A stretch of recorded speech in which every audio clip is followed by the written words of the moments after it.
नमस्कार, good evening, बहुत स्वागत है आप सबका। आप देख रहे हैं न्यूज डिकोड, खबरों का महाबुलेटिन, जिसमें दिन भर की बड़ी खबरों को डिकोड करते हैं, असल खबर तक पहुंचते हैं। चलिए, सबसे पहले एक अहम तस्वीर, एक बड़ी खबर जो शाम को सारे देश ने देखी। प्रधानमंत्री नरेंद्र मोदी ने आज दिल्ली के प्रगति मैदान में नए इंटरनेशनल कन्वेंशन सेंटर का उद्घाटन किया। देश के लिए एक बड़ी सौगात की तरह बताया। कन्वेंशन सेंटर में ये 7,000 लोगों की बैठक क्षमता के साथ अब तक का सबसे बड़ा, सिडनी के ओपेरा हाउस से भी विशाल ये कन्वेंशन सेंटर बनकर तैयार है। इस कन्वेंशन सेंटर में 9 से 10 सितंबर तक 18वीं G20 की समिट होनी है। देश इसके लिए तैयार है। प्रधानमंत्री मोदी ने इस दौरान कहा कि मेरे तीसरे कार्यकाल में भारत दुनिया की शीर्ष 3 अर्थव्यवस्थाओं में से एक होगा, ये मोदी की गारंटी है। तो आज एक बड़ी उपलब्धि, आज एक बड़ी सुखद तस्वीर और देश के लिए उपलब्धि के तौर पर इसे बताया गया। अब प्रधानमंत्री मोदी ने जो कुछ कहा है, हर उस चीज में मायने ढूंढे जाते हैं जो प्रधानमंत्री कहते हैं, जिस भी मंच पर भले वो कहें। तो इस बयान के भी कई मायने हैं, जरा इसको डिकोड करते हैं। पहली बात, प्रधानमंत्री मोदी साल 2024 में चुनाव लड़ेंगे कि नहीं लड़ेंगे, किस चेहरे पर होगा, इस सवाल का जवाब मिल गया, सबको पता चल गया। प्रधानमंत्री मोदी ने ये दावे के साथ कहा कि मेरे तीसरे कार्यकाल में भारत दुनिया की शीर्ष 3 अर्थव्यवस्थाओं में से एक होगा, ये मोदी की गारंटी। यानी ये तय है कि नरेंद्र मोदी जी चुनाव लड़ेंगे और भारतीय जनता पार्टी समेत पूरे एनडीए का निर्विवाद तौर पर चेहरा रहने वाले, ये घोषित तौर पर अब उन्होंने कह दिया है। मोदी ने वायदा भी कर दिया कि जल्दी भारतीय अर्थव्यवस्था दुनिया की 3 टॉप की अर्थव्यवस्थाओं में से एक होगी। यानी एक तरह से उनका ये चुनावी वायदा है और एक बहुत बड़ा वायदा है। नया संसद भवन हो या फिर ये विश्व का सबसे बड़े कन्वेंशन सेंटर्स के तौर पर शुमार होना, इन्हें प्रधानमंत्री मोदी अपने कार्यकाल के प्रतीक के तौर पर दर्ज करवाना चाहते हैं और इसे खुलकर स्वीकार करते हैं। भारतीय जनता पार्टी के पास में एक सशक्त चेहरा, एक विश्व लीडर के तौर पर नेता मौजूद है। ये बात बीजेपी और स्वयं प्रधानमंत्री जी देश को बता भी रहे हैं और दुनिया में इस फैक्ट को एस्टैब्लिश करने के लिए चुनौती भी मानते हैं। अब आते हैं आज की दूसरी सबसे बड़ी और अहम खबर। देश में संसद की तरफ सबकी नजर है। मॉनसून सत्र जारी है।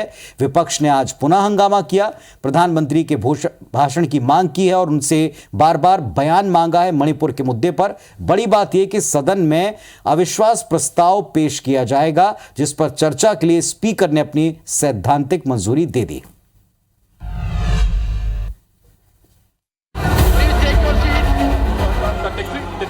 मणिपुर मामले को लेकर केंद्र सरकार के खिलाफ अविश्वास प्रस्ताव मंजूर कर लिया गया है। कांग्रेस सांसद गौरव गोगोई ने लोकसभा में अविश्वास प्रस्ताव पेश किया। स्पीकर ने नियमों के तहत 50 से ज्यादा सांसदों के समर्थन के बाद कहा कि अविश्वास प्रस्ताव पर बहस का समय सभी दलों से बातचीत के बाद तय किया जाएगा। हालांकि विपक्ष नारेबाजी करते हुए प्रधानमंत्री मोदी की मौजूदगी की मांग करने लगे। इसके बाद लोकसभा 2 बजे तक स्थगित कर दी गई। दोपहर 2 बजे जब कार्यवाही शुरू हुई तो विपक्ष ने लगातार दूसरे दिन सदन से वॉकआउट कर दिया। आपको नो कॉन्फिडेंस दिया है तो अब लोगों के कॉन्फिडेंस माननीय नरेंद्र मोदी जी के ऊपर, भारतीय जनता पार्टी के ऊपर ही है और जो होगा हम अभी चर्चा करके हम डिसाइड करेंगे। हालांकि विपक्ष का आरोप है कि प्रधानमंत्री मोदी मणिपुर मामले में सदन पर बोलने से बचना चाहते हैं। जिस तरीके से विदाउट कॉन्फिडेंस प्रधानमंत्री नरेंद्र मोदी जी पार्लियामेंट में नहीं आ रहे हैं, जिस तरीके से कॉन्फिडेंटली जवाब नहीं दे पा रहे हैं कि क्या मणिपुर की स्थिति है, क्यों इस तरीके का माहौल है। यानी कि मॉनसून सत्र एक दिन और हंगामे की भेंट चढ़ा, लेकिन विपक्ष के अविश्वास प्रस्ताव पर चर्चा को मंजूरी मिल गई है। तो दिन भर की आप पूरी कार्यवाही को देखें तो अविश्वास प्रस्ताव का मंजूर होना ही सबसे अहम है। इस अविश्वास प्रस्ताव का अंजाम क्या होगा ये सबको पता है, लेकिन फिर भी विपक्ष इसके जरिए किस बात को सामने लाना चाहता है, किस बात पर थोड़ा खुश या संतुष्ट है, डिकोड करते हैं। पहली बात यह कि अविश्वास प्रस्ताव का संख्या बल के हिसाब से गिरना तय है, ये विपक्ष भी समझता जानता है। लेकिन इस अविश्वास प्रस्ताव को लाने के पीछे विपक्ष का मकसद केवल एक है कि मणिपुर के मामले पर देश के सामने संसद में खुली चर्चा हो। अविश्वास प्रस्ताव पर प्रधानमंत्री का भाषण भी इस पर होगा। यानी बहस के दौरान मणिपुर मुद्दे पर सरकार को घेरकर वे अपने धारणा की जीत जताना चाहते हैं। दूसरी बड़ी बात, लोकसभा में वर्तमान में 543 सीटें हैं, जिनमें 5 खाली हैं। फिलहाल लोकसभा में एनडीए के 335 सांसद हैं, जबकि विपक्षी गठबंधन जो नया बनकर आकार लिया है, इंडिया नाम से मशहूर हुआ है, इसमें 140 से ज़्यादा सांसद हैं। 60 से ज़्यादा ऐसे सांसद हैं उन पार्टियों के हैं जो फिलहाल ना तो एनडीए का हिस्सा है, ना इंडिया से जुड़ पाए। कुल मिलाकर विपक्ष को मुद्दे पर सदन में प्रधानमंत्री को बुलवाना और उनसे जिम्मेदारी तय कराने पर घेरना, आरोप लगाना, ये मकसद इस अविश्वास प्रस्ताव का है। अब क्या ये संभव हो पाता है? क्या प्रधानमंत्री जी इस पर वाकई वक्तव्य देते हैं, उत्तर देते हैं और देते हैं तो क्या पूरी तरह विपक्ष के दांव को ठीक करते हैं या पलट देते हैं? ये देखना होगा जब ये सब तय होगा कि कब और कौन इस पर चर्चा करेगा, कितने लोग इस पर बोलेंगे। आज कारगिल विजय दिवस है। इस मौके पर रक्षा मंत्री राजनाथ सिंह ने लद्दाख से जो बयान दिया, सीमा पार संबंधों को लेकर भारत की कूटनीति को एक नई दिशा से मिलना बताया। क्या कहा राजनाथ सिंह ने, पहले जरा रिपोर्ट में देखिए, फिर से रिकॉर्ड करेंगे।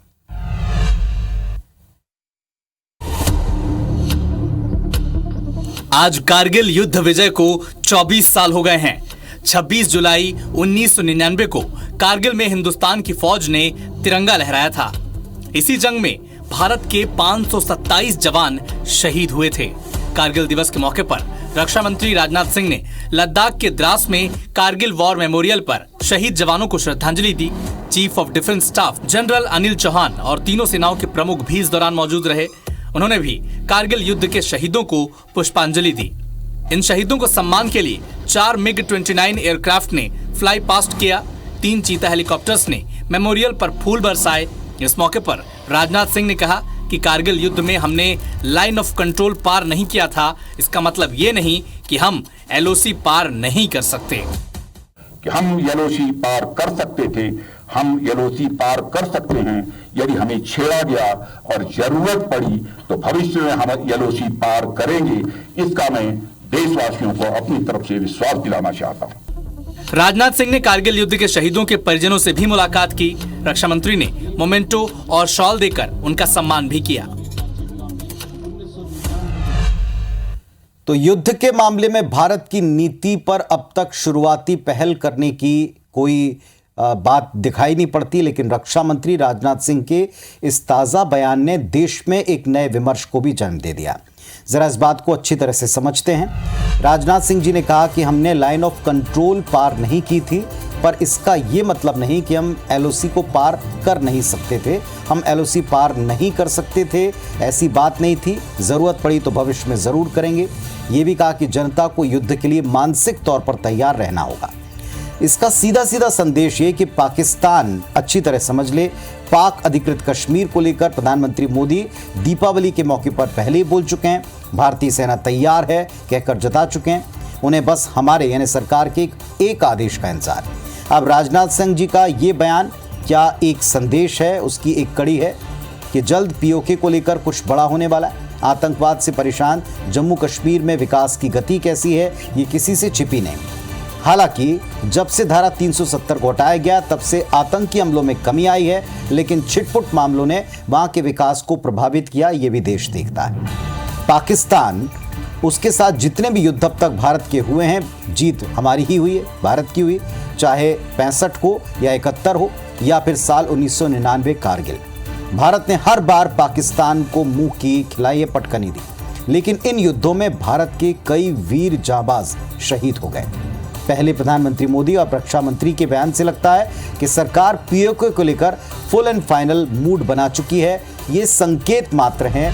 भारत की रणनीति इस मामले में आगे क्या होगी, ये देश भी जानना चाहता उत्सुकता से, लेकिन पूरे विश्वास के साथ सरकार और उससे कहीं ज्यादा विश्वास के साथ सेना के साथ खड़ा है।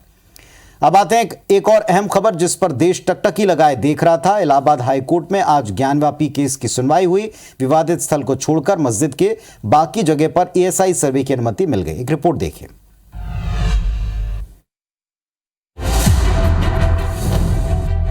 इलाहाबाद हाईकोर्ट ने वाराणसी के ज्ञानव्यापी परिसर का एएसआई सर्वे 31 जुलाई तक पूरा करने का आदेश दिया है। साथ ही हिदायत भी दी है कि ज्ञानव्यापी परिसर को नुकसान न पहुंचाया जाए और सर्वेक्षण का काम पूरा हो।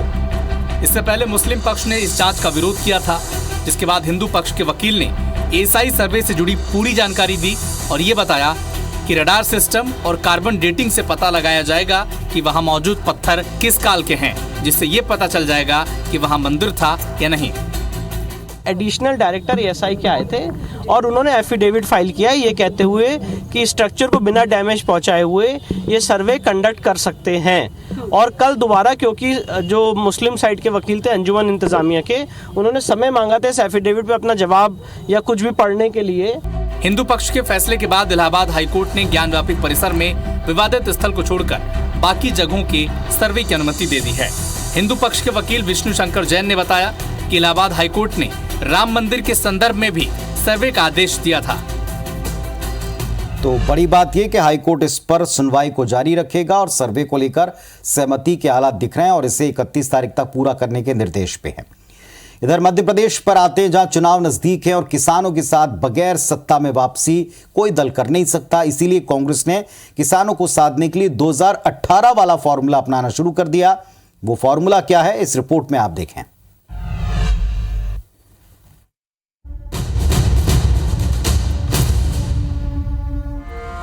जिन किसानों की कर्ज माफी का वादा कर कांग्रेस ने साल 2018 के चुनाव में सत्ता में वापसी की थी, इस बार भी कांग्रेस ने वही फॉर्मूला अपनाया है। भोपाल में कमलनाथ ने ऐलान किया कि अगर 2023 में मध्य प्रदेश में कांग्रेस की सरकार बनी तो वो कृषि न्याय योजना लागू करेंगे, साथ ही किसानों के पेंडिंग बिजली बिल माफ कर दिए जाएंगे।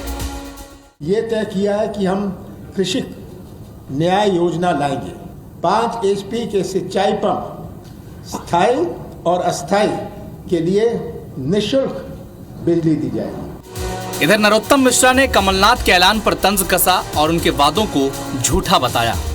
आप केवल झूठ, छल, कपट करने की जो बात करते हैं, तो ये चलती फिरती इलेक्ट्रॉनिक मशीनें हैं, इनको फीड कर दिया जाता है, झूठ बोलने लग जाती हैं। किसान वो वर्ग है जिसे साधे बगैर कोई दल सत्ता के सिंहासन तक नहीं पहुंच सकती, इसीलिए किसानों को साधने में अब दोनों दल जुट गए हैं। तो कांग्रेस पार्टी ने जिस वायदे के सहारे मध्य प्रदेश में सत्ता में 15 साल का सूखा खत्म किया, वापसी की, उसे उम्मीद है इसी के सहारे 2023 में भी बैतरणी पार होगी। कांग्रेस की रणनीति क्या है, जरा इस बात को डिकोड करते हैं और क्यों फौरन बीजेपी को उत्तर देना पड़ा, यह भी समझते हैं। मध्य प्रदेश में किसानों का समीकरण पहले आप समझें। प्रदेश में 72% आबादी कृषि संबंधी काम पर निर्भर करती है। प्रदेश में 2 करोड़ 20 लाख से ज्यादा किसान बसते हैं। 170 विधानसभा सीटों पर किसानों का वोट निर्णायक साबित होता है। किसी भी लिहाज से कांग्रेस इस वर्ग को इग्नोर नहीं कर सकती। साल 2018 का चुनाव अगर आप थोड़ा सा समझें, याद करें, इसमें कांग्रेस पार्टी की जीत का सबसे बड़ा फैक्टर किसानों की कर्ज माफी वाला वायदा ही रहा। इस बार भी कांग्रेस कर्ज माफी के साथ उसमें कुछ और ऐड ऑन कर रही है। किसानों के बिजली बिल माफ करने का वायदा है 5 हॉर्स पावर तक के। चुनावी मैदान में इसका असर कितना होगा, ये बात की बात है, लेकिन भारतीय जनता पार्टी 2018 से सीख लेकर इस पर फौरन एक्शन में आई। तुरंत एक प्रेस कॉन्फ्रेंस की गई और पिछले वायदे जो अधूरे रहे हैं बीजेपी के मुताबिक, उनको याद दिलाया और कहा कि सत्ता में आते ही कांग्रेस भूल जाती। इस रिएक्शन से ही आप समझ सकते हैं कि सत्ता पक्ष को भी पता है कि वायदों का असर कांग्रेस के फेवर में गया तो सत्ता की राह उनके लिए बड़ी मुश्किल हो सकती। कहीं किसानों को साधा जा रहा है तो कहीं युवाओं को। चुनाव नजदीक है और हर पार्टी समझती है कि वर्गों को साधे बिना चुनाव जीतना आसान नहीं होगा। इधर भूपेश सरकार ने युवाओं को जोड़ने के लिए एक नई मुहिम शुरू की। जरा देखिए इस पर एक रिपोर्ट।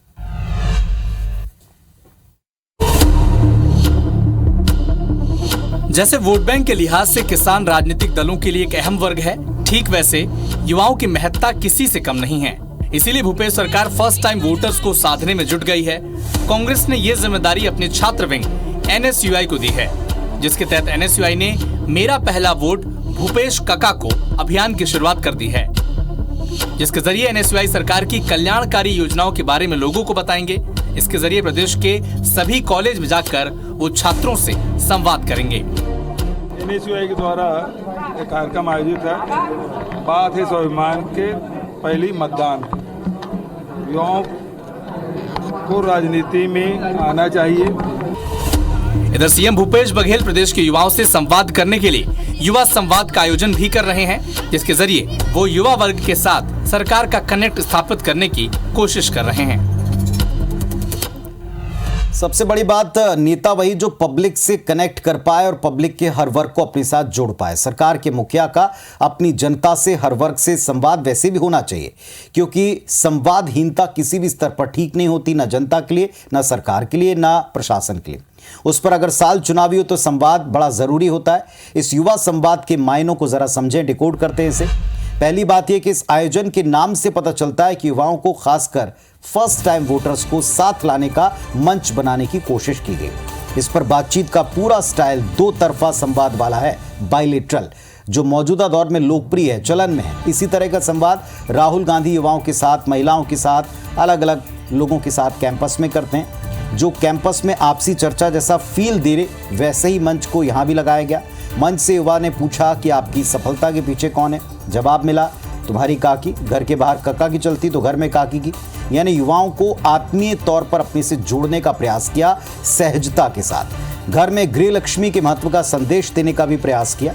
साथ ही युवाओं से कहा कि अंग्रेजों की विचारधारा से बचें, व्हाट्सएप के झूठे ज्ञान से बचें, कई जगह यूनिवर्सिटी में जहरीले बोल बोले जा रहे हैं, उनसे आप बचें, खुली सोच के लिए महापुरुषों को पढ़ें। इसमें मुख्यमंत्री जी का इशारा सियासी और सोशली भ्रम फैलाने वाले प्रोपेगेंडा पर दिखा। मंच से युवाओं की कुछ मांगों पर, बातों पर फौरन घोषणाएं की ताकि यूथ का भरोसा जीता जा सके। मसलन अगले साल छात्र संघ चुनाव का ऐलान, अगली वैकेंसी छत्तीसगढ़ी भाषा में निकलेगी, छात्र संघ चुनाव अगले साल होंगे। ये सारे ऐसी चीजें थी जिनसे छात्र अपने आप को रिलेट कर सकते हैं, कनेक्ट कर सकते हैं। तो ये कनेक्ट ही सबसे महत्वपूर्ण होता है, जिसका प्रचार उसका संसार। और प्रचार में बाइलेटरल, दो तरफा बातचीत ये मंच देख रहा है, दे रहा है। अब जनता कितना कनेक्ट करती, यूथ कितना कनेक्ट करता है, देखना होगा। अगली बात सरकार की चुनौती की। संविदा कर्मचारियों का प्रदर्शन दिनों दिन उग्र हो रहा है, चेतावनी के बावजूद। सरकार ने 3 दिन का अल्टीमेटम भी दिया है। जरा स्थिति क्या है, देखें आप।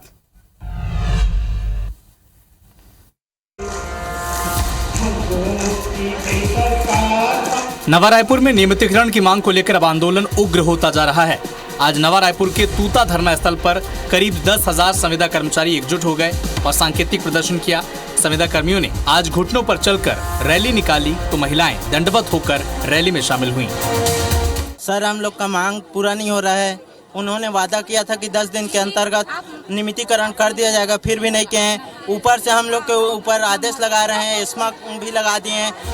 आपको बता दें कि पिछले 23 दिनों से संविदा कर्मचारियों का आंदोलन जारी है। इन सभी ने सरकारी दफ्तरों में काम बंद हड़ताल शुरू भी कर दिया है और इनकी संख्या 45,000 है। इन सभी कर्मचारियों पर सरकार ने कार्रवाई का ऐलान तो कर दिया है और अगर 3 दिनों के भीतर कर्मचारी काम पर नहीं लौटे तो एस्मा के तहत कार्रवाई होगी, जिसे बीजेपी ने तुगलकी फरमान बताया है। चलिए बिना देर के समझते हैं छत्तीसगढ़ में संविदा कर्मियों की हड़ताल के मसले पर फिलहाल हो क्या रहा है, जरा इसको डिकोड करें। पहली बात, इस मुद्दे पर प्रदेश के संविदा कर्मियों का आंदोलन शुरू हुए 22 से 23 दिन हो गए। कर्मचारियों की संख्या हजारों में है और अगर उसमें परिवारों को जोड़ दें तो संख्या लाखों में पहुंच जाती है। कोई भी सरकार या दल लाखों लोगों की नाराजगी का कारण नहीं बनना चाहेगा, खासकर चुनावी साल में तो बिल्कुल नहीं। इसीलिए सरकार ने संविदा कर्मचारियों की तनख्वाह में एक मुश्त 27% इजाफे का ऐलान किया, उन्हें खुश करने का प्रयास किया। ऐलान हो गया, लेकिन कर्मचारी ना तो इससे खुश हुए ना संतुष्ट। हड़ताल जारी रही, बल्कि आमरण अनशन जैसे कदम इसमें उठे। नियमितीकरण की मांग मुखरता से जुड़ी। इसके बाद सरकार ने सख्ती दिखाई और प्रशासन ने एस्मा के तहत 45,000 संविदा कर्मियों पर कार्रवाई का अल्टीमेटम दे दिया। इधर कर्मचारियों का मानना है कि सरकार कदम उठा तो रही है, लेकिन बिना संवाद के मांग कुछ और रहे, दे कुछ और रही।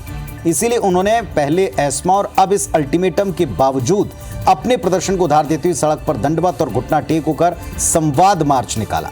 दोनों पक्ष इस मोड़ पर झुकना नहीं चाहते। इस स्थिति को विपक्ष भलीभांति समझ रहा है। सो रमन सिंह जी ने आज एक के बाद एक 3 पत्र लिखकर मामले में कर्मचारियों के प्रति अपना झुकाव, पार्टी का झुकाव और सत्ता पक्ष का घेराव एक साथ किया। कुल जमा संदेश यही है कि चुनौती तो है सरकार के लिए, प्रशासन के लिए और कर्मचारियों के लिए, लेकिन इसका हल कब मिलता है और इस हल के आने तक क्या सरकार और कर्मचारियों के वर्ग के बीच वो संवाद स्थापित होगा, जिसको लेकर सारे प्रयास है, देखना होगा। अब बात सारे देश में मौसम की, भारी बारिश की। 22 राज्यों में आने वाले दिनों में भारी बारिश की चेतावनी। एक रिपोर्ट इस पर जरूर देखिए।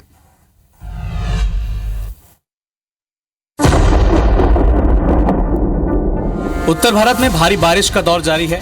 दिल्ली एनसीआर में सुबह से जमकर बारिश हुई। इधर राजधानी दिल्ली में मंडी हाउस से लेकर रिंग रोड तक और नोएडा के कई इलाकों में बारिश के चलते सड़कों पर पानी भर गया। दक्षिण राज्यों कर्नाटक, आंध्र प्रदेश, तेलंगाना में बारिश के चलते फ्लैश फ्लड जैसे हालात हो गए हैं। मौसम विभाग ने महाराष्ट्र, गुजरात, गोवा, तेलंगाना और आंध्र प्रदेश के तटवर्ती इलाकों में भारी बारिश और आंधी तूफान को लेकर रेड अलर्ट जारी किया है। अगले 3 दिन हिमाचल प्रदेश, उत्तराखंड, गुजरात, महाराष्ट्र समेत 22 से ज्यादा राज्यों में भारी बारिश की संभावना जताई गई है। उत्तराखंड की 600 किलोमीटर लंबी ऑल वेदर रोड के 250 किलोमीटर हिस्से पर भूस्खलन से यातायात बाधित है। बद्रीनाथ, केदारनाथ और गंगोत्री में रोजाना 10 से 15 हजार की जगह 1000 श्रद्धालु ही पहुंच पा रहे हैं। तो कुल जमा संदेश इसका यही कि बदलते मौसम और उसके प्रभावों से खुद को बचा कर रखें। आज के लिए बस इतना ही। नमस्कार, शुभ रात्रि।